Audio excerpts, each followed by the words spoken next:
Next month, I'm going to be sitting my AS politics exam, and despite what my parents think I have actually been revising, and I came across this in my revision guide. Functions of elections. Now this is what the exam board has to say.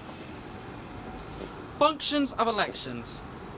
We are electing a member of parliament to represent the constituency as a whole.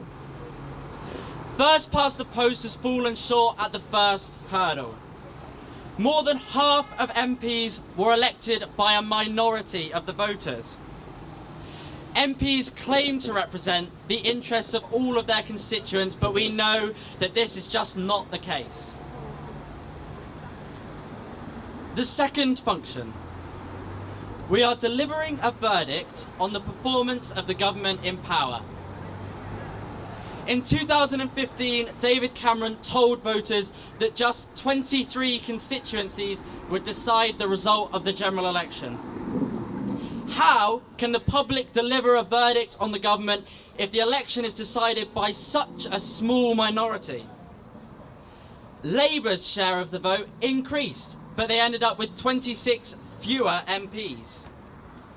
UKIP, the Green Party and the Liberal Democrats had the support of a quarter of voters, but ended up with just 10 MPs between them. The public's verdict has not been heard, and this parliament does not represent the choices that the voters made.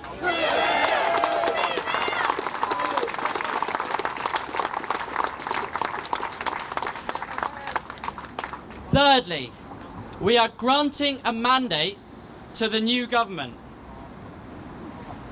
This general election did not grant a mandate to the Conservatives. With only 37% of the votes, the Conservatives now have 51% of the seats and total power. It is no wonder that doctors and teachers are striking when the government does not have a mandate for their controversial plans.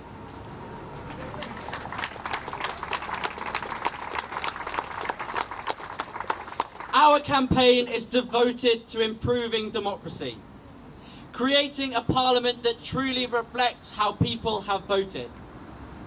We want a system where every vote counts equally, where we are not divided into SNP Scotland, Labour Wales and Tory England, where our diverse politics is no longer shoehorned into a system that is not fit for the 21st century.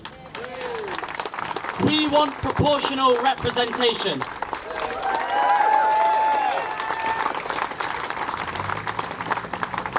One year ago today, the most disproportionate general election in British history fueled a hunger for change. 500,000 people signed petitions calling for a fairer voting system, and a grassroots campaign sprung up to make votes matter. Make Votes Matter is a group of campaigners and grassroots activists determined to make the most of this surge in support.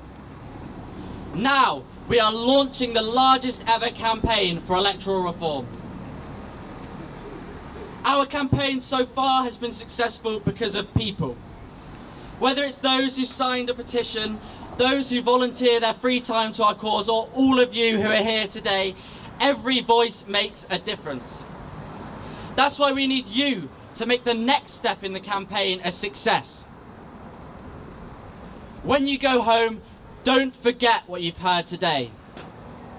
Think, what can I do to make PR a reality? Hundreds of people have already written to their MPs, but we need more to keep the pressure on. If you're a member of a trade union, lobby them to support PR. If you're a member of a political party, lobby your party to do more to support our campaign. Talk to people, talk to your friends and family. Let everyone know why you want proportional representation. Our aim is to build a massive grassroots campaign, and ordinary people are the key to that.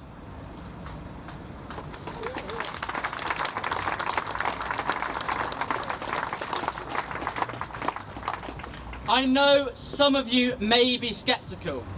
Sometimes it is going to feel like we're banging our heads against a brick wall, so I'll leave you with this. In 1830, the Duke of Wellington declared that the state of the representation of the people had been designed by Providence.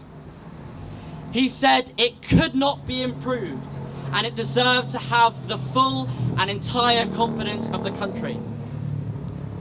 And yet, just 2 years later, Parliament passed the Great Reform Act and set Britain on its path to democracy.